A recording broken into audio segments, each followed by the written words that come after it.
Hello అండి. అందరూ ఎలా ఉన్నారు? నేనైతే చాలా బాగున్నాను. మీరు కూడా అందరూ బాగున్నారు కదా! బాగున్నారని అనుకుంటున్నాను. బాగుండాలని మనస్ఫూర్తిగా కోరుకుంటాను. Welcome to my channel KBT lifestyle vlogs. నేను మీ భారతిని. ఈరోజు వీడియోలో కొన్ని చిన్న చిన్న అలవాట్లు మార్చుకుంటూ నన్ను నేను ఎలా మార్చుకున్నానో ఈ వీడియోలో చెప్పాలి అని అనుకుంటున్నాను. అంటే మానసిక ప్రశాంతత కోసం నన్ను నేను ఎలా మార్చుకున్నానో ఈ వీడియోలో క్లియర్గా చెప్తాను. వీడియో లాస్ట్ వరకు చూసి ఈ వీడియో మీకు ఎలా అనిపించిందో కామెంట్ చేయండి. వీడియో నచ్చితే లైక్ చేయండి. నా ఛానల్ ఫస్ట్ టైం చూస్తున్నట్టయితే ప్లీజ్ సబ్స్క్రైబ్ చేసుకొని బెల్ ఐకాన్ని ఆన్లో పెట్టుకోండి. యూట్యూబ్ కొత్తగా ఇచ్చిన హైప్ కూడా ఖచ్చితంగా ఇవ్వండి. ఫస్ట్ అయితే నా డైలీ రొటీన్ గురించి చెప్తాను. నేను తెల్లవారి 5:30 పావు తక్కువ 6 ఈ టయానికి అయితే లేసాను. నేను లేసేటప్పటికి పూర్తిగా తెల్లవారు అయితే అయిపోయింది. ఇంకా నేను మొహం కడుక్కొని జడ వేసుకొని బ్రష్ చేసుకొని ఇవన్నీ పనులు కంప్లీట్ చేసేసిన తర్వాత ఇంటి ముందు అయితే వాకిలి చిమ్ముకుంటున్నాను. రాత్రి లైట్గా వర్షం పడింది, అందుకని ఇంటి ముందు అయితే అంత ఎక్కువగా దుమ్ముగా అయితే ఏమీ లేదండి. కొద్దిగా బాగానే ఉంది, నేల కొద్దిగా గట్టిగా ఉంది. ఇంకా రాత్రి వర్షం పడ్డది కాబట్టి నేనైతే మొత్తం అయితే కల్లాపు చల్లాలి అని ఏమనుకోవటం లేదు. కేవలం వెళ్ళే దారిలో మాత్రమే కల్లాపు చల్లుతాను. మిగతా స్థలం మొత్తం కూడా మామూలుగా రోజు వాకిలి చిమ్మేటట్టు చిమ్మేస్తాను. వాకిలి చిమ్మకపోయామనుకోండి ఎక్కడ చూసినా సరే ఎండిపోయిన ఆకులు రాలిపోయి అయితే ఉంటాయి, చూడడానికి అంత బాగుండదు. అందుకని వాకిలి అయితే ప్రతిరోజు ఖచ్చితంగా చిమ్ముకుంటాను. ఒకవేళ తెల్లవారు లేచినప్పటికీ వర్షం పడుతున్నా వర్షం మొత్తం ఆగిపోయి నేల కొద్దిగా గట్టిగా అయిన తర్వాత అయినా నేను ఖచ్చితంగా వాకిలి అయితే చిమ్ముకుంటాను అనమాట. ఇంకా వాకిలి చిమ్మడం అయిపోయిన తర్వాత వెళ్ళే దారిలో మాత్రమే ప్యాడ్ నీరుతో అయితే కల్లాపు చల్లుతున్నాను. నిన్న ప్యాడ్ అయితే మరింత దొరికిందండి. ఈరోజు ఇంటి ముందు వెళ్ళే దారిలో 2 దగ్గర ప్యాడ్తో కల్లాపు చల్లుంటే ఇంటి ముందు చూడడానికి పచ్చంగా బాగుండేది. ఇంకా నేల కూడా ఇంకొద్దిగా గట్టిగా అయి ఉండేది. కానీ రాత్రి వర్షం పడ్డది కదా, ఇంటి ముందు ఈ ప్యాడ్ నీరుతో కల్లాపు చల్లాను అనుకోండి బురదగా ఉంటుంది. ఈ ప్యాడ్ నీరు ఆరేటప్పటికి చాలా ఎక్కువ టైం పట్టేస్తుంది.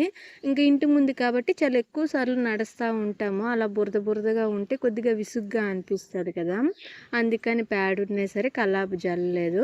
కానీ వెళ్ళే దారిలో అంత ఎక్కువగా నడవము, ఎప్పుడో ఒకసారి వస్తాం కాబట్టి ఇక్కడ తొందరగానే ఆరిపోతుంది. ఇంక నేను ప్యాడ్ నీరుతో కల్లాపు చల్లిన తర్వాత చేయితో అయితే నీట్గా అలుక్కున్నాను, అందుకని తొందరగానే ఆరిపోయింది. అలికిన తర్వాత ముగ్గు వేస్తే చూడడానికి బాగుంటుందని ఒకరైతే కామెంట్లో చెప్పారు, అందుకని ఈరోజు అయితే అలికాను. నేను అప్పుడప్పుడు ఒక్కొక్క రోజు అయితే అలుకుతానండి, ఒక్కొక్కసారి అయితే అలకను. అంటే నేల చూడడానికి బాగానే ఉంది, అలగబడలేదు అనిపించినప్పుడు అలకను. కానీ ముగ్గు కొన్నిసార్లు కల్లాపు జల్లిన తర్వాత కూడా కొన్నిసార్లు అయితే ముందు రోజు వేసిన ముగ్గు నీట్గా కనిపిస్తుంటుంది, అలాంటప్పుడు మాత్రం ఖచ్చితంగా అలుక్కుంటానమాట. కానీ ఈరోజు ప్యాడ్ ఉందని మాత్రమే అలికాను. ఇంకా కల్లాపు జల్లి అలకడం అయిన తర్వాత ముగ్గు అయితే వేసుకుంటున్నాను. ముగ్గు అయితే ఈరోజు నేను 13 చుక్కల ముగ్గు 7 వచ్చేంత వరకు అయితే చుక్కలు పెట్టుకోవాలి, మధ్యలో చుక్కలు పెట్టుకోవాలండి. ఇది రోజ్ ఫ్లవర్ ముగ్గు అనమాట, చూడడానికి అయితే చాలా బాగుంటుంది. ముగ్గు మొత్తం వేసిన తర్వాత మీకు ఈ ముగ్గు ఎలా అనిపించిందో ఖచ్చితంగా కామెంట్లో చెప్పండి.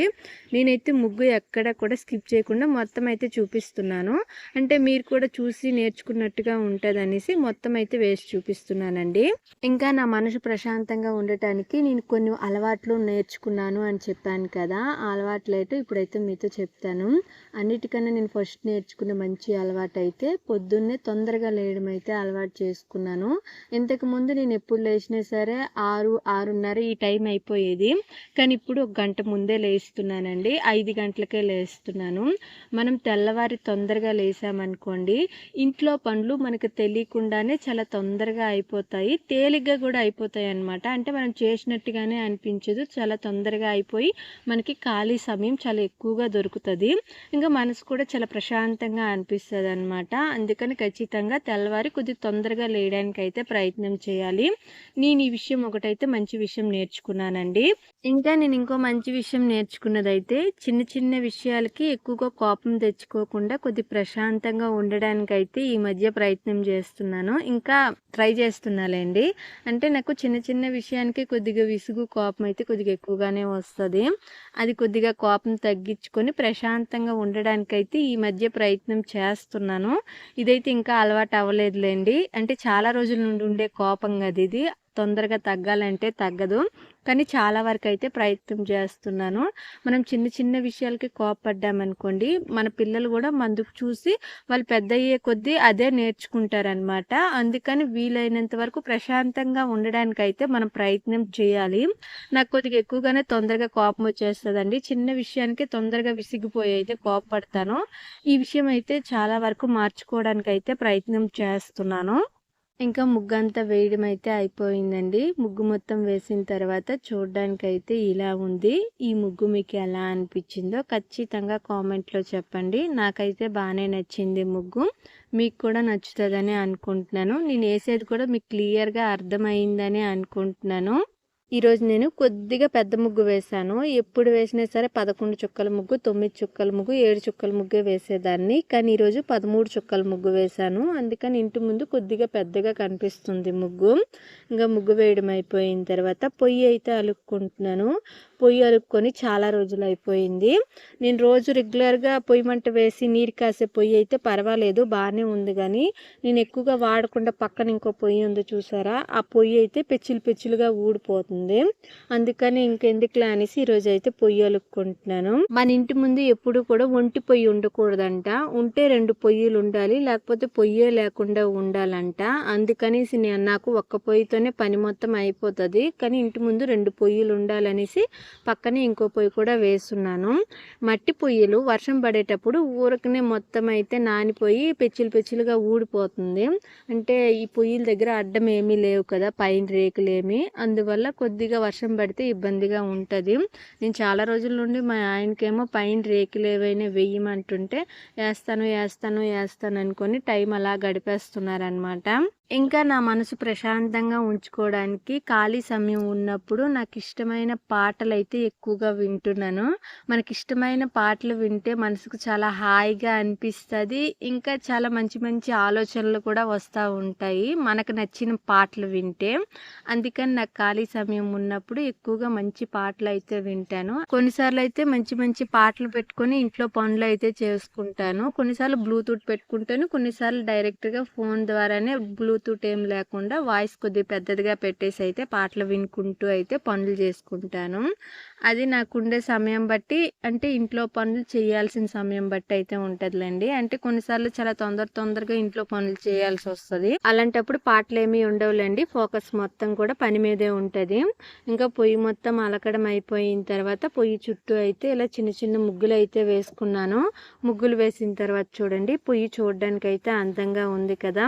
అయితే పొయ్యిల మీద ఈరోజు అయితే వంట ఏమీ చేయటం లేదులేండి. వంట మొత్తం అయితే గ్యాస్ మీదే చేసేస్తున్నాను. ఇంకా బయట పని మొత్తం కంప్లీట్ అయిపోయిన తర్వాత ఇల్లు అయితే చిమ్ముకుంటున్నాను. నేను ఇల్లు చిమ్ముకునేటప్పటికి టైం అయితే 8:15 ఈ టైం అయితే అయిపోయిందండి. కొద్దిగా లేట్ అయిపోయింది. అంటే ఎక్స్ట్రాగా ఈరోజు పొయ్యి అలికాను కదా, అందువల్ల కొద్దిగా లేట్ అయిపోయింది. అయితే నాకు ఇల్లు చిమ్ముకోవడానికి మరీ ఎక్కువ టైం అయితే ఏం పట్టదులేండి. కొద్దిగా తొందరగానే ఇల్లు చిమ్మేసుకోవడం అయిపోతుంది. ఇల్లు చిమ్ముకోవడం అయిపోయిన తర్వాత స్నానం చేసేసుకొని టిఫిన్ అయితే చేస్తున్నాను. టిఫిన్ ఈరోజు క్యారెట్ రైస్ అయితే చేస్తున్నాను. నేను ఆల్రెడీ చాలా వీడియోస్లో అయితే క్యారెట్ రైస్ ఎలా చేసుకుంటానో చూపించాను. కానీ రీసెంట్గా ఒక 2-3 వీడియోస్ కింద క్యారెట్ రైస్ మీరు ఎలా చేస్తారో మీ స్టైల్లో చూపించండి అనేసి అయితే కామెంట్ చేస్తున్నారు. అలా కామెంట్ చేసిన వాళ్ళని పాత వీడియోస్లోకి వెళ్ళి చూడండి అని చెప్పొచ్చు. కానీ నా వీడియోస్ కేవలం కుకింగ్ వీడియోస్ కాదు కదా, నేను ఏ వీడియోలో ఎక్కడ పెట్టున్నానో నాకే తెలీదు. ఇంకా వాళ్ళు వెళ్ళి చెక్ చేసుకొని చూడాలంటే వాళ్ళైతే ఖచ్చితంగా చూడరు. అందుకని వాళ్ళ కోసం అయితే నేను ఈరోజు క్యారెట్ రైస్ ఎలా చేసుకుంటానో నా స్టైల్లో చూపిస్తున్నాను. ఫస్ట్ ఈ క్యారెట్ రైస్కి కావాల్సినవన్నీ కూడా కట్ చేసుకొని అయితే పక్కన పెట్టుకున్నాను. దాని తర్వాత పొయ్యి మీద కళాయి పెట్టుకొని కొద్దిగా ఆయిల్ వేసుకొని, ఆయిల్ కొద్దిగా వేడయిన తర్వాత ఒక 2 చెక్క మొగ్గ వేసుకున్నాను. దాని తర్వాత కట్ చేసుకున్న పచ్చిమిరపకాయ, ఉల్లిపాయ వేసుకొని కొద్దిగా కరివేపాకు వేసుకొని కొద్దిగా జీలకర్ర కూడా వేసుకున్నానండి. మీరు ఖచ్చితంగా అల్లం తెల్లుల్లి పేస్ట్ అయితే వేసుకోండి, ఇది స్కిప్ చేయకండి. నేనైతే ఇంట్లో అల్లం లేదనేసి అల్లం తెల్లుల్లి పేస్ట్ అయితే వేయలేదు. మీ ఇంట్లో అల్లం తెల్లుల్లి పేస్ట్ రెడీగా చేసుకొని పెట్టుకుంటే మాత్రం ఖచ్చితంగా వేసుకోండి, మంచి టేస్ట్ వస్తుంది క్యారెట్ రైస్కి. అప్పటికప్పుడు దంచుకున్న అల్లం తెల్లుల్లి పేస్ట్ వేసుకుంటే ఇంకా బాగుంటుంది. ఇంకా తాలింపు కొద్దిగా కలర్ మారేంత వరకు వేగించుకున్న తర్వాత కట్ చేసుకున్న టమాటా ముక్కలు వేసేసుకొని టమాటా బాగా నీట్గా మగ్గనివ్వాలండి. కొద్దిగా సాల్ట్ని కొద్దిగా పసుపు వేసుకొని అయితే మగ్గనిస్తున్నాను. పసుపు మన ఆప్షనల్, వేసుకోవాలంటే వేసుకోవచ్చు, లేకపోతే లేదు. నేనైతే ఖచ్చితంగా వేసుకుంటాను. అయితే కొద్దిగా వేసుకుంటానండి. టమాటా నీట్గా మగ్గిన తర్వాత బాగా తురుము పెట్టుకున్న క్యారెట్ అయితే వేసుకోవాలి. నేనైతే 3-4 క్యారెట్ల దాకా తీసుకున్నాను. నేను క్యారెట్ తురుము కొద్దిగా ఎక్కువగానే వేసుకుంటానండి. క్యారెట్ తీయగా ఉందనుకోండి, క్యారెట్ రైస్ కూడా కొద్దిగా తీయంగా తగులుతుంది. నేను క్యారెట్ తీయంగా ఉన్నా కొద్దిగా చప్పగా ఉన్నా సరే కొద్దిగా ఎక్కువ క్యారెట్ తురుమే వేసుకుంటాను. నాకు అన్నం కొద్దిగా తీయగా తగిలినా సరే క్యారెట్ రైస్ బాగానే తినాలనిపిస్తుంది. మీరు తినే బట్టి అయితే క్యారెట్ అయితే వేసుకోండి. క్యారెట్ ఎక్కువగా వేసుకుంటే మనం క్యారెట్ కొద్దిగా ఎక్కువగా తిన్నట్టుగా ఉంటుంది. అందుకని ఎక్కువ వేసుకొని చేసుకోవడానికే ప్రయత్నించండి. అయితే చాలా బాగుంటుందండి క్యారెట్ రైసు. ఇంకా క్యారెట్ బాగా మగ్గనివ్వాలి. ఈ క్యారెట్ మగ్గడానికి ఎలాగలేదన్నా సరే ఒక 15 నిమిషాలు అయితే టైం పడుతుంది. క్యారెట్ బాగా మగ్గిన తర్వాత కొద్దిగా కారము, కొద్దిగా గరం మసాలా, కొద్దిగా ధనియాల పొడి అయితే వేసుకున్నాను. ధనియాల పొడి, గరం మసాలా మన ఆప్షనల్ అండి. వేసుకుంటే వేసుకోవచ్చు, లేకపోతే లేదు. నేను మాత్రం ఖచ్చితంగా వేసుకుంటాను. ఇంకా మసాలాలన్నీ వేసిన తర్వాత మసాలా మొత్తం క్యారెట్ తురుముకి బాగా కలిసేలాగా కలుపుకొని నీట్గా వేగించుకోవాలి. మొత్తం నీట్గా వేగిన తర్వాత అప్పుడే వండిన అన్నాన్ని బాగా చల్లారనిచ్చి అన్నం మొత్తం విడివిడిగా చేసుకొని అయితే నేను క్యారెట్ తురుములో వేసుకుంటున్నాను. మనము అప్పుడు చేసుకున్న అన్నంతో అయినా చేసుకోవచ్చు, లేకపోతే రాత్రి మిగిలిపోయిన అన్నంతో అయినా చేసుకోవచ్చు. రాత్రి మిగిలిపోయిన అన్నము చెమట పట్టకుండా నీట్గా ఉంటేనే క్యారెట్ అన్నం చేస్తే బాగుంటుంది. లేకపోతే టేస్ట్ కొద్దిగా డిఫరెంట్గా ఉంటుంది, తినాలనిపించదు అనమాట.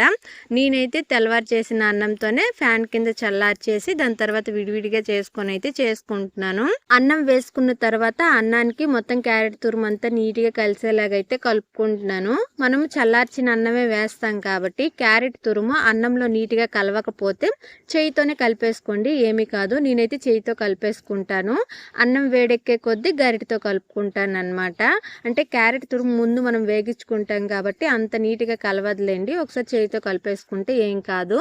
ఇంకా నేను చేయితో కలిపేసుకున్న తర్వాతే అన్నం కొద్దిగా వేడయిన తర్వాత గరిటతో అయితే కలుపుకుంటున్నాను. అయితే మొత్తం క్యారెట్ తురుము అంతా కూడా అన్నానికి నీట్గా కలిసేలాగైతే కలుపుకున్నానండి. ఇంకా మనం వేసుకున్న అన్నం కూడా నీట్గా వేగాలన్నమాట. అంటే బాగా వేడయ్యి కొద్దిగా వేగినట్టుగా అవ్వాలి. అప్పుడే క్యారెట్ రైస్ తినడానికి బాగుంటుంది. ఇంకా క్యారెట్ రైస్ అయితే పూర్తిగా రెడీ అయిపోయిందండి. ఇంకా వేడివేడిగా ఉన్నప్పుడే మా అత్త మా మామయ్యకి పెట్టేసి దాని తర్వాత నేను కూడా పెట్టేసుకుంటున్నాను.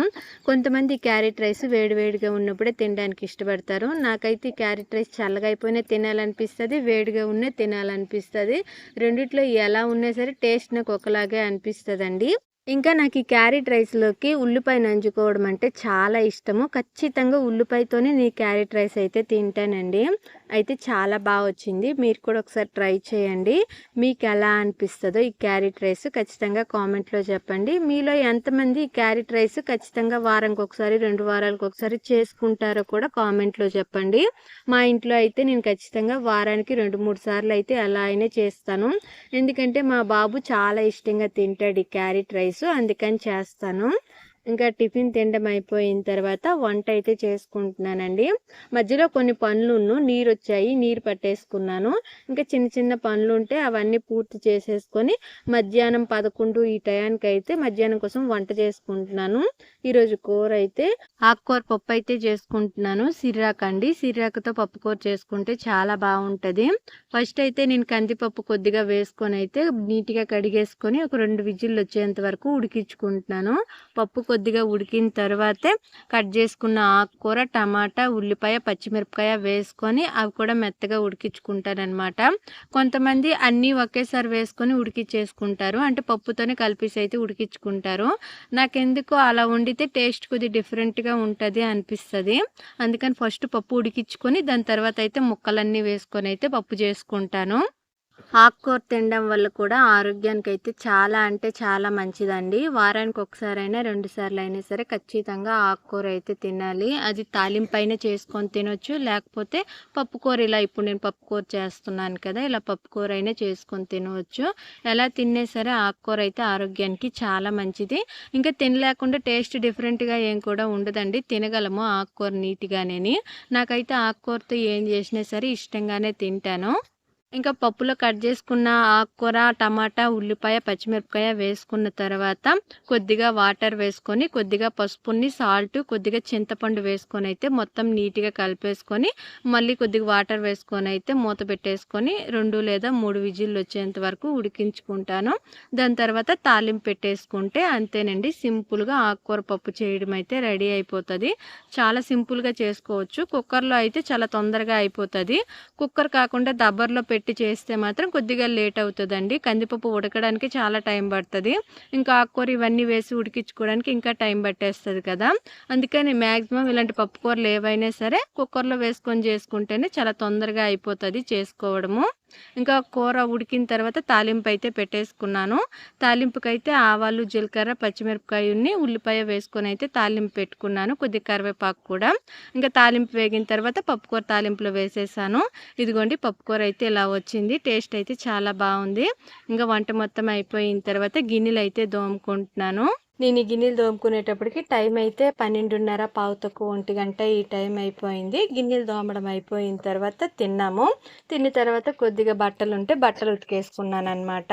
ఇంకా నేను ఈ మధ్య కొత్తగా నేర్చుకుంటున్న ఒక మంచి విషయం అయితే రాత్రి పడుకునే ముందు ఏదైనా కొత్త విషయం నేర్చుకోవడానికైతే ప్రయత్నం చేస్తున్నాను. అంటే నాకు ఉపయోగపడేవి. నేను ఎక్కువగా యూట్యూబ్ చేస్తుంటాను కదా. ఎడిటింగ్ కోసం నేర్చుకోవడమో లేకపోతే యూట్యూబ్ కోసం ఇంకా తెలుసుకోవడమో ఇలా నాకు ఉపయోగపడే కొన్ని విషయాలు అయితే నేర్చుకోవడానికైతే ప్రయత్నం చేస్తున్నాను. ఇది ఈ మధ్య అలవాటు చేసుకున్నానండి. మీరు కూడా ఖచ్చితంగా మీకు ఉపయోగపడి ఏదో ఒక విషయం నేర్చుకోవడానికైతే ప్రయత్నం చేయండి. ఖాళీ సమయం ఉన్నా లేకపోతే రాత్రి పడుకునే ముందు ఏదో ఒకటి నేర్చుకోవాలి అనే ఆలోచనని తెచ్చుకోవాలి. అప్పుడే మనం కొత్త విషయాలు నేర్చుకోవడానికి ఎక్కువగా ఇష్టపడతాం అనమాట. ఇంకో మంచి విషయం నేను నేర్చుకోవాలి అని అనుకుంటుంది. రోజంతా హ్యాపీగా వీలైనంత వరకు ఉండాలని అయితే అనుకుంటున్నాను. రోజంతా హ్యాపీగా ఉండకపోయినా సరే మ్యాక్సిమం హ్యాపీగా ఉండడానికి అయితే ప్రయత్నం చెయ్యాలి. అంటే ఎక్కువగా చిరాగ్గా, విసుగ్గా ఉండకుండా. ఇంక ఈ వీడియో అయితే ఇంతేనండి. మీ అందరికీ వీడియో నచ్చిందని అనుకుంటున్నాను. వీడియో నచ్చుంటే ఖచ్చితంగా లైక్ చేసి సబ్స్క్రైబ్ చేసుకొని సపోర్ట్ చేయండి. అందరూ బాగుండాలి, అందులో నేను ఉండాలని మనస్ఫూర్తిగా కోరుకుంటాను. Thank you. బాయ్.